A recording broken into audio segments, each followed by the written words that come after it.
Welcome to the first in a series of episodes we're recording to coincide with the Krakow Jewish Festival, which starts on June 22nd and runs until July 1st. Our guest today is joining us for a two-part interview because, well, we have a lot to talk about. Actually, we could probably make this 4 or 5 parts if we wanted to, right? But you should have already told him. Well, we have to go home at some point. Jonathan Ornstein is the director of the Krakow JCC, the Jewish Community Center.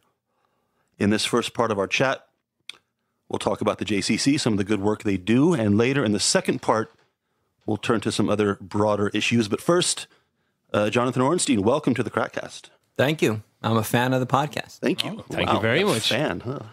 We love hearing that. You know, before we dive in, I have to ask, my curiosity is killing me here. I have to ask, in your capacity as the director of the JCC, you get to meet a lot of famous people, like mega famous people. Prince Charles, the Pope, very, very high level, like the highest level politicians and diplomats. I'm curious, let's take the Pope, for example. What's the protocol for small talk, for chit-chat with the Pope? What do they say to you before you're taken into the room to meet the Pope? They don't give you that much warning, to be honest, with the Pope. I think there's an expectation that you're not going to behave in a ridiculous way or you wouldn't be in the position that you are meeting him. So they didn't say, oh, don't mention this, don't say, I think they understand you're not going to say, oh, by the way, and bring up some, very controversial issue. So there really was no sense of giving us the protocol before the meeting. What I did do, which was perhaps a breach of protocol, was I did do a selfie with the Pope at the end. But, nice. I felt I couldn't resist. Plus, it's this Pope. He's such a laid-back, normal, genuinely, I think, nice, decent guy with no fanfare about Certainly him. more selfie-friendly than the last couple. I haven't seen the selfie. Did he cooperate? Did he look at the camera? Yeah, I asked him, oh, do you mind? And he said, sure. And I probably wouldn't have done a selfie with Pope Benedict. I think that's true. Yeah. That's a good one. A selfie with the Pope. That's hard to beat in the world of social media. That's a lot of likes right there. A lot of likes. Let's talk about the JCC. First of all, tell us the story. Give us the essentials of the story of how the JCC Krakow came about and the connection to Prince Charles. It's a bit of an odd story. I like to say that, every great story needs a good creation myth, and I would have invented it if it wasn't true, but this one actually happens to be true, so I don't need to invent it. So the JCC was founded and opened by Prince Charles and Camilla, the Duchess of Cornwall. The story is that he was in Krakow in 2002 on a state visit. And as part of his official state visit, they brought him to Kazimierz, to the Jewish quarter, and he met with some survivors. And he was very moved by their history, first hearing about surviving the Holocaust, and then essentially outlasting communism. And he asked how he could help them. And they told him, we have all these synagogues, we have a place to pray. What we don't have is like a senior citizen center, a place to be together. So he promised he would help them realize their dream. He went back to England and he got involved with an organization called World Jewish Relief. They were the main organizer of the Kindertransport, a very old sort of important Jewish philanthropy in the UK that deals with Jewish stuff and non-sectarian things. And they did a bit of research with an American organization called the JDC, and they found out that it wasn't only this older survivor community that Prince Charles had connected to, but there were young people starting to find out about their Jewish roots. They went back to the prince and said, instead of doing something only for the seniors, let's do something broader. Prince Charles said, okay. Prince's involvement, the project became a lot more viable. They were able to raise the money in London. And in 2008, Prince Charles and Camilla came out and opened the JCC and spent the day with us. I was Prince Charles's host for the day, which was pretty cool. And what's he like? He was great. He was very engaged, very knowledgeable, asking all kinds of questions. He was very excited that, he was born told us that he was born in 1948, the same year that Israel was founded. And he was very proud of that. And he came with he had his own kippah.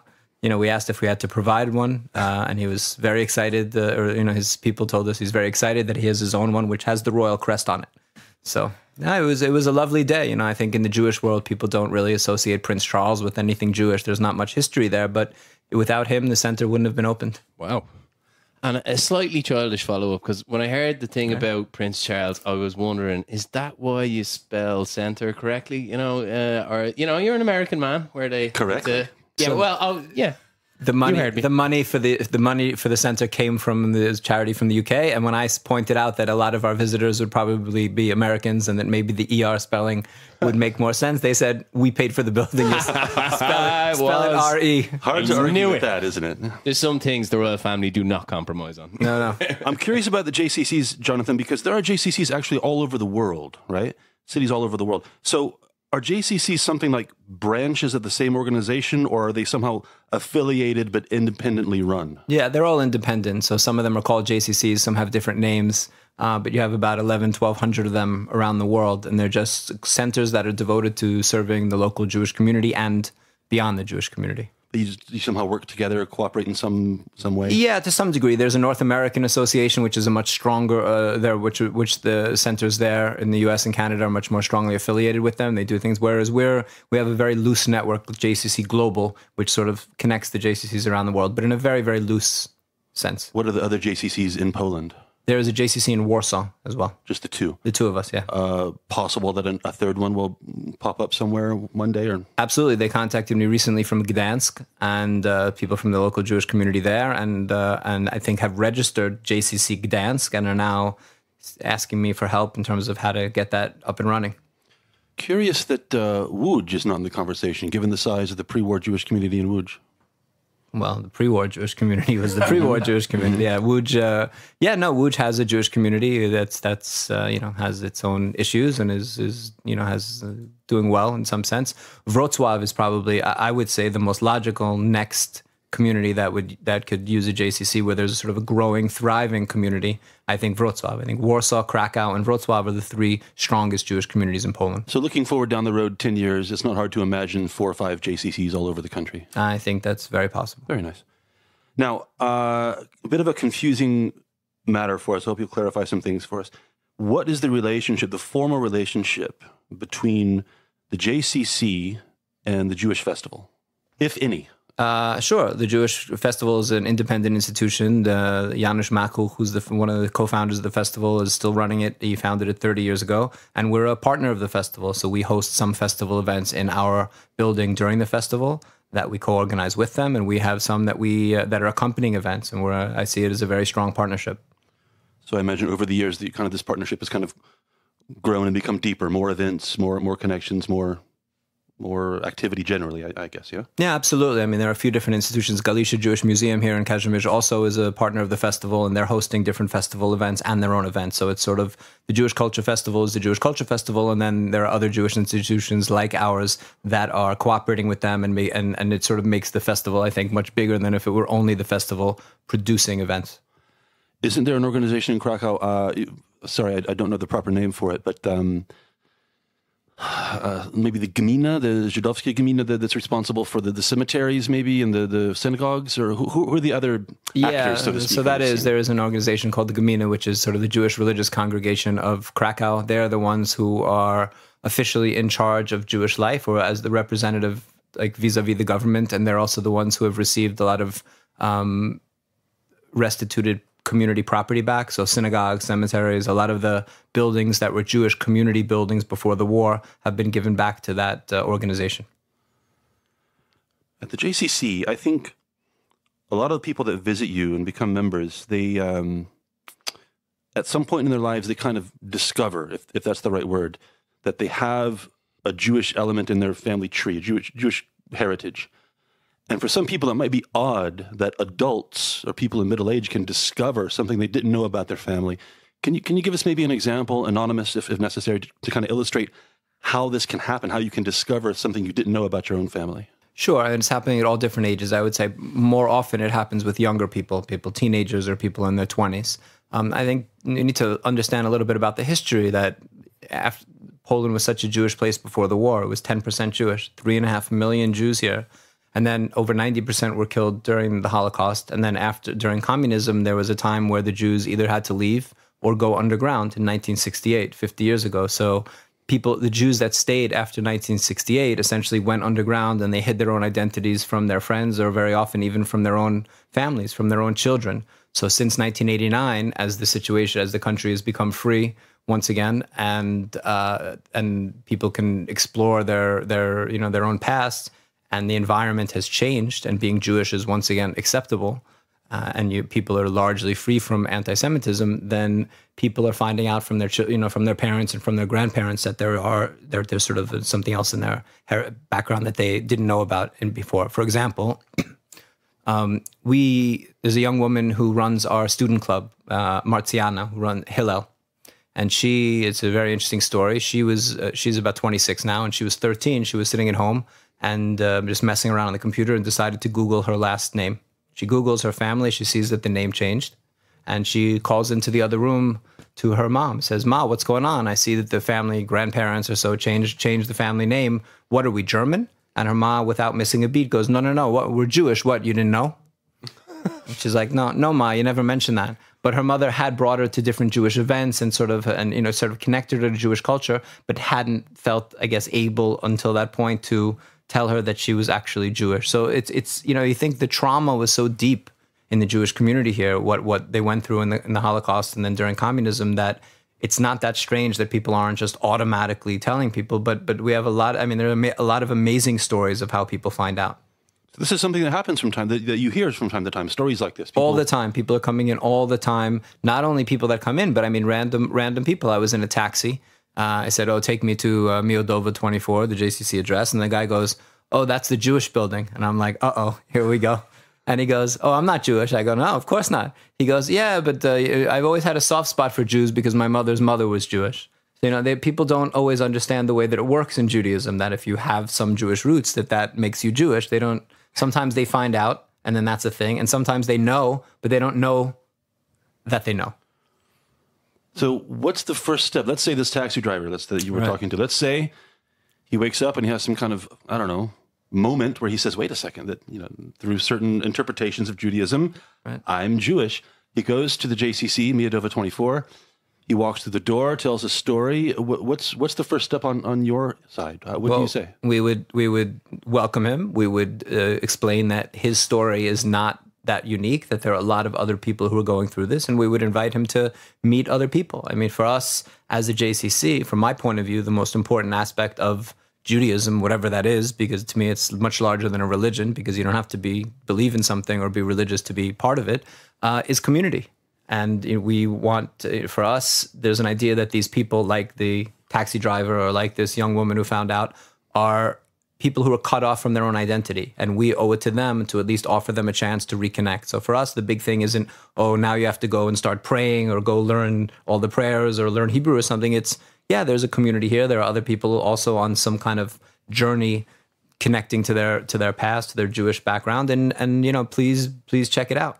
And one thing I liked when I got to Krakow is it's so well located. It's well integrated into the center of Kazimierz. So the cultural element with the restaurants and the bookshop I particularly like. You can take a stroll around. Obviously, I've no Jewish roots myself, but it doesn't preclude me from going in and enjoying the center. So was that intentional, or was it something that just kind of evolved? No, absolutely. We seek to be as open as possible.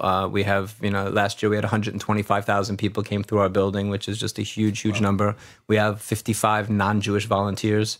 We have Jews and non-Jews that work in the center, and almost everything that we're doing is really open to everybody. Take a Hebrew class, take yoga, Arabic class, Yiddish class, whatever. So this idea that we want the JCC located, as you say, in the center of Kazimierz, which is such a visited, busy part, important part of Krakow. We want it to be a meeting point, a place of dialogue, an interface between Jews and non-Jews where people can come and connect and learn about what's going on in the community. And if they want, get involved or find out about the history or find out about what Jewish life looks like today. It's been really a part of the success story of Kazimierz. I sometimes worry that I hope they don't overdevelop Kazimierz. I think it's about perfect right now. It's got the glory of the faded buildings, but it's still got enough modern amenities to keep people happy. I was wondering if you had any thoughts on that. Yeah, usually when you have this type of change in a community, then it happens very fast. I'm from New York, and when a neighborhood gets hot, so they say, all the money swoops in and they, change all the buildings overnight, become big condos, and that's that. But I think we're in Poland and things happen a little more slowly. So you've had the change in Kazimierz while I see it, and I've been living here 17 years. To me, it's a huge change. But if you think about it over the course of 17 years, it's not really that rapid. So the gentrification is we all talk about gentrification like as a dirty word, but you also, the way Kazimierz was, 20 years ago, was not exactly a place that you wanted to wanted to live. So there's, I got here in 2005. It was rough. It was rough. So there's, there's some change. We can always complain a little bit about it, and we all have our issues with it. But I think overall the change has been mostly positive. Definitely, yeah. The JCC is an organization with formal membership, right? Do you have to have any kind of Jewish roots to join? Yeah, you have to have some Jewish background to be a member of the JCC.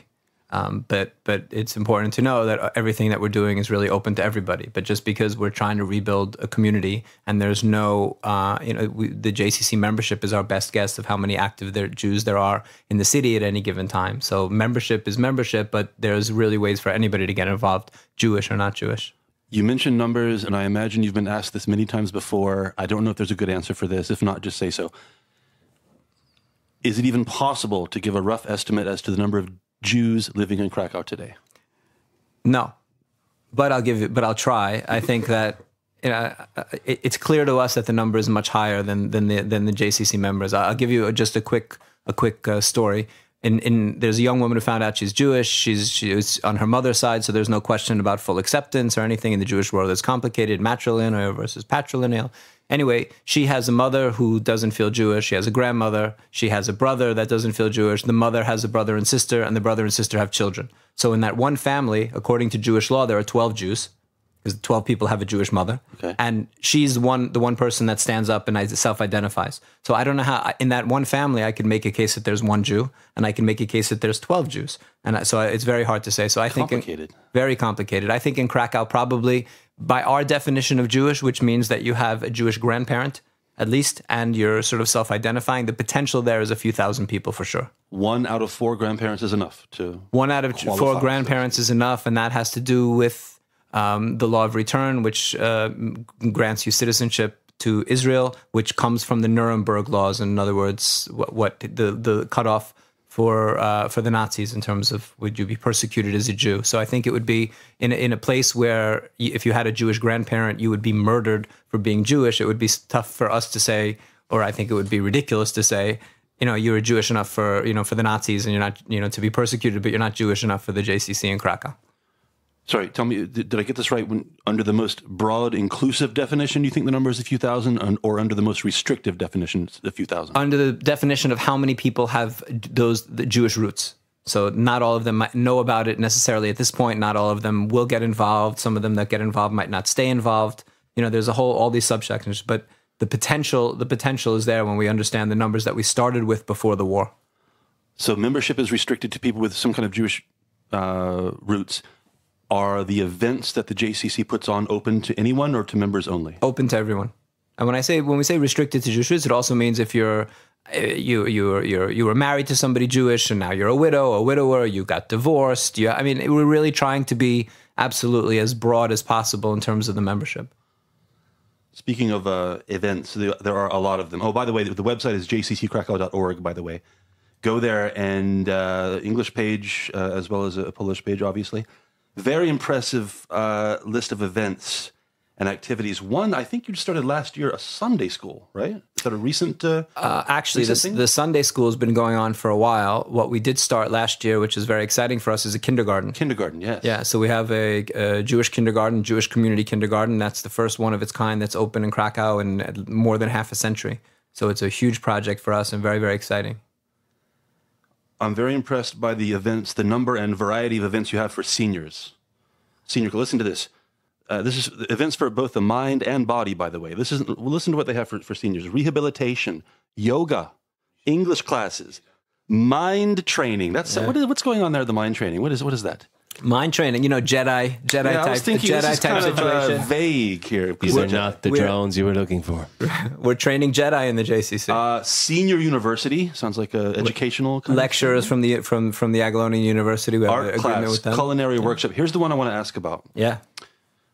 The name of the meeting is Child Survivor of the Holocaust Meeting. Now, I think the name obviously says everything you need to know, but is this something like a social club for them, or is there a therapeutic aspect, or both, or what does that look like? That itself is there's an organization, international organization of hidden children, so child survivors of the Holocaust, And the Krakow chapter has its meetings at the JCC once a month.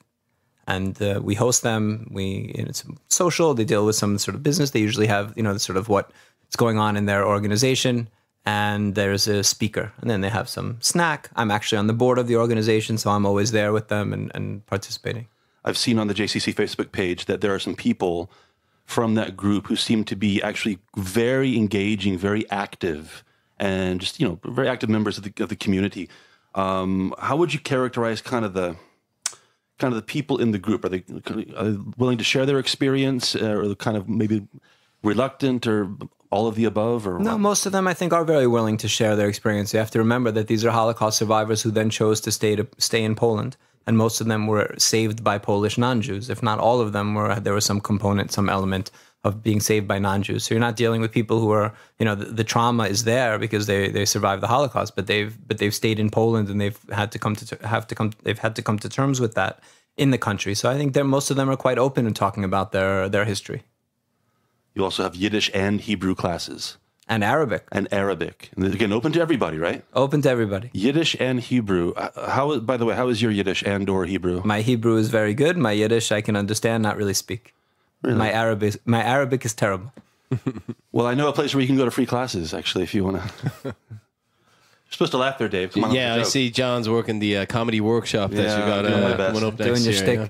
Jonathan, tell us about some of your proudest moments or accomplishments as head of the JCC.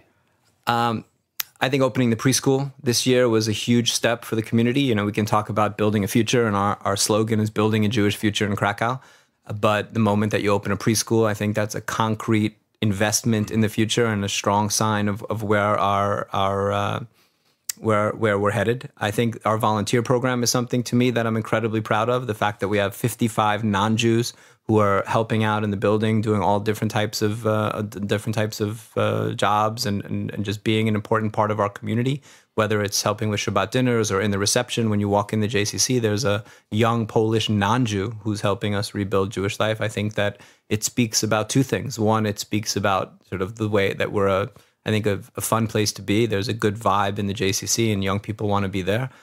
Even though they're not Jewish. And I think the second thing is it speaks to the amount of non-Jewish interest in all things Jewish in Poland, and especially in Krakow, which really is the atmosphere that we are thriving in. If Krakow was a bad place to be Jewish, then these young people that are finding out they're Jewish wouldn't come in our building.